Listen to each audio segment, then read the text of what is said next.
Bom dia. Hoje eu quero falar sobre heróis. Segundo o dicionário, a etimologia, a origem da palavra herói vem do grego heros. Heros, depois em latim hero, ou hero, significa o seguinte: o protagonista principal de uma história. Pode ser do teatro, na época, né? Poderia ser do teatro, poderia ser de uma epopeia, de uma história heróica contada, né? de um grande feito. Só que modernamente o termo herói ele foi passado, ele foi se calcificando na ideia de alguém valente, de alguém capaz de matar inimigos, de destruir inimigos, de salvar vidas, de salvar crianças.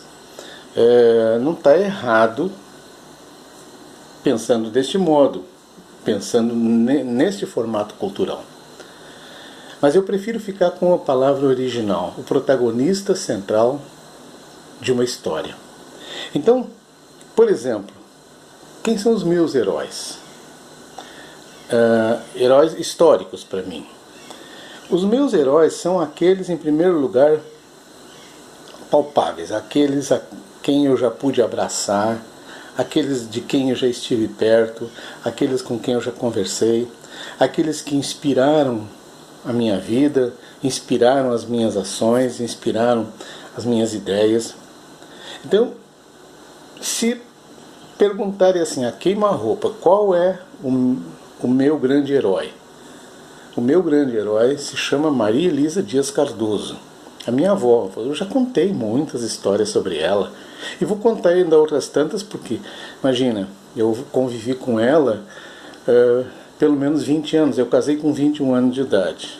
Então depois tinham as visitas esporádicas, ocasionais, mas assim, a convivência direta com ela foram 20 anos. Esses 20 anos, eles são uma existência inteira das histórias que ela me contou, da tradição, da família. Quando eu falo tradição, eu não estou falando assim aquelas famílias orgulhosas, pomposas, não. Tradição significa o seguinte: aquilo que é repetido na história, aquilo que constrói a nossa história, a nossa vida, contada oralmente, contada de boca em boca. Isso é assim que se forma a tradição. Então, por exemplo, a minha avó tinha uma memória fantástica. Ela contava histórias, entre tantas histórias, né? As bíblicas eram as favoritas, mas ela contava a genealogia da nossa família. Por exemplo, ela era capaz de lembrar até 5 gerações, talvez até mais. Mas graças a essa memória dela, eu pude reconstituir a nossa árvore genealógica e depois encaixei em softwares, em plataformas da internet e fomos parar lá em Adão, sabe? Hoje é possível fazer isso.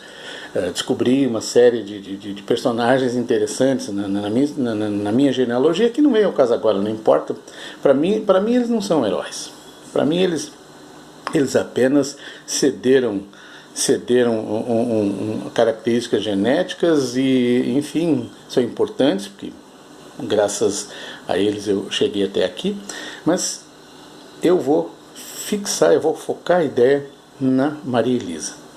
Então Maria Elisa me contava essa história. Fulano casou com Beltrano, que casou com Cicrano, que era pai de tantos filhos, que veio de tal lugar, né? E ela era muito divertida, muito alegre. Mas assim, ela sempre, para todas as pessoas, ela sempre se mostrou muito engraçada, muito divertida. Mas para quem conhecia ela, como eu conheci e hoje conheço mais ainda, porque hoje eu sou capaz de analisar histórias que ela contava a partir da ótica que ela tinha. Por exemplo, vamos começar. Quando ela tinha 8 meses de idade, ela estava no colo do pai dela e ele foi assassinado pelo concunhado, né, com um tiro de pistola na cabeça, dado do alto do telhado. Então, quase um tiro de pistola, ele tem cabeça de prego como carga em lugar de chumbo. Então imagina, quase acerta a criança, quase acerta o bebê, quase que o cara mata 2. Então, 8 meses ele perde o pai de forma trágica.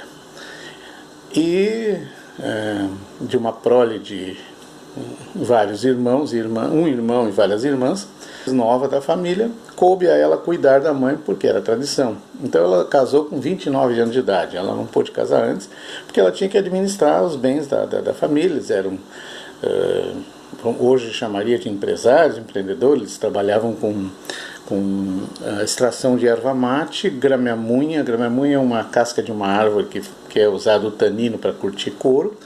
E tinha muito em Gramado. Hoje ninguém mais sabe o que é grameamunha. Quem falava muito em grameamunha era a saudosa Marília Darius Franzen, né?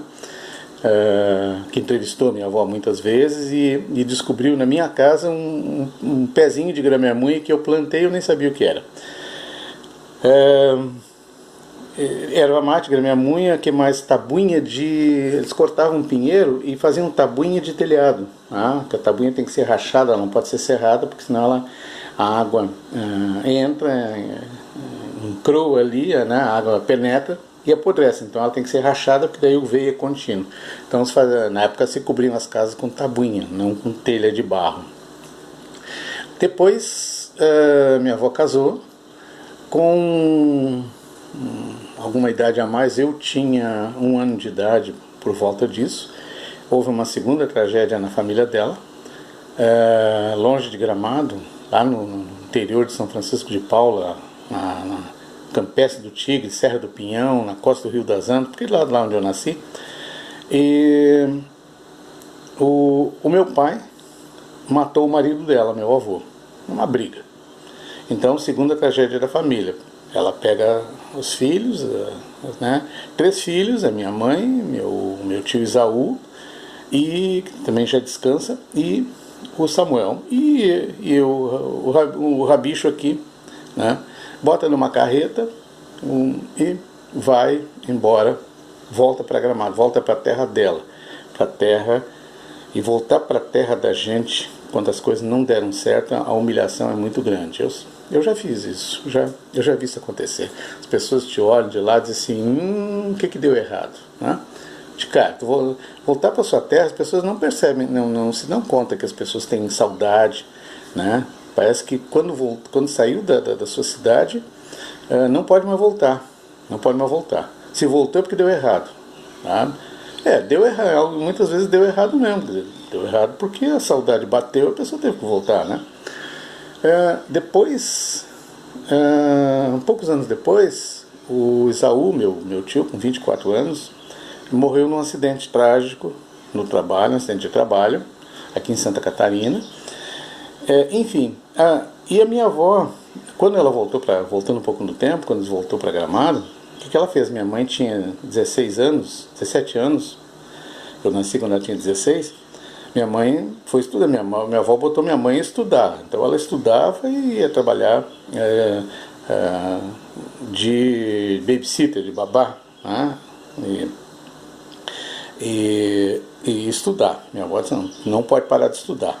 Então ela foi estudar para ser professora. Enfim, aí meu tio Samuel, devia ter uns 12 anos, né? Não, 12 anos, 12 nada. 8, 9 anos na época, já foi trabalhar, já foi descascar vime, já foi pela moranguinho, foi o que se fazia em Gramado nesse período. E o Isaú também foi trabalhar, fazer ajudante de madeireiro, motorista de caminhão, enfim, fazer essas coisas. Minha avó foi lavar a louça num restaurante do Hotel Balneário. E então ela levava resto de comida para casa, né, pra gente ter umas coisinhas boas para comer. E ela mesma, quando não tinha suficiente, ela ia no mato colher quaresma, colher fruta do mato, goiaba, amora, mas assim, as mais bonitas ela ainda levava para mim, né? Ela comia o que sobrava. Então, eu poderia passar amanhã contando aqui histórias da Maria Elisa. Só que um detalhe, ela nunca perdeu o sorriso, nunca perdeu o entusiasmo, nunca perdeu o ânimo. E ela tinha muito pé no chão. E ela dizia o seguinte, meu filho, tu precisa ter um raminho de vida, uma atividade, não apenas um emprego, uma profissão. Ela já era empreendedora desde esse tempo. Tu tem que ter uma atividade tua. Então ela queria que eu comprasse uma máquina de serrar lenha nas casas, enfim, que eu tivesse uma lenheira, que era o ideal dela. Então, como que eu não posso ter numa pessoa desse calibre a ideia de um herói, de uma heroína, né? E ela ela era conhecida em Gramado. Quem conheceu a Maria Elisa, e muita gente conhece, com muito carinho, os sobrinhos, os amigos, os vizinhos, os não vizinhos, ela andava pela cidade, quando ela ia ao centro, ia nas lojas, ia fazer compras, fazer alguma coisa no centro, visitar amigos, parentes, sempre com um sorriso, sempre com uma palavra de estímulo, uma palavra de apoio, religiosa, temente a Deus, sabe? Me ensinou as Sagradas Letras, me ensinou o teor da palavra de Deus, da Bíblia. Ela tinha lá suas convicções. Hoje eu tenho algumas um pouquinho diferentes, porque coisa minha, teimosia minha, mas assim, e ela sempre foi dizimista. Ela separava uma moedinha, né? Até porque não tinha moeda, mas o menor dinheirinho para dar ofertinha. Ela acolhia pessoas na rua, preto, branco, pobre, rico, feio, bonito, não importa. Passasse na frente da casa, ela, vem cá, chamava, obrigava a pessoa a entrar, sentar, conversar com ela. Ela já ia preparar uns bolinhos fritos com chá de mate, um cuscuz, alguma coisa, um ovo frito. E enquanto ela preparava, ela já fazia uma CPI da vida da pessoa. É costume judaico de ancestral, né? De investigar quem é a pessoa, tal. Ela já fazia uma CPI da vida da pessoa, quanto ganha, onde trabalha, mora em casa alugada, é solteira, é casado, tal. E a pessoa sem se dar conta, e abrindo o coração, e contava a vida, contava as mágoas. Ela era uma psicóloga assim de mão cheia, né? E saía com a alma leve. Eu próprio, sabe aqueles dias que a gente tem assim o mundo nos ombros e não sabe o que vai fazer? Eu ia até a casa dela, sentava lá. Ela não falava, ela sabia, a coisa não estava boa. Ela preparava um chá de mate. Senta aí, meu filho, vamos tomar um chá de mate. E já ia fritar uns bolinhos que eu gostava. E quando eu saía de lá, ela não me deu nenhum conselho. Ela não me dava nenhum conselho. Ela simplesmente conversava comigo sobre a vida, sobre as coisas de Deus, sobre a Bíblia, sobre não a Bíblia. E eu saía de lá de alma leve. O problema continuava, mas o meu coração estava tranquilo. Meu coração estava tranquilo. E eu tinha fôlego, força para retomar. Então, o herói para mim é aquela pessoa que te deixa tranquilo, aquela pessoa que te deixa seguro, que te dá paz. Seja ele matando dragões e leões, seja ele simplesmente amansando um gatinho e botando no teu colo. E você é herói de quem? Um beijo para todo mundo. Shalom.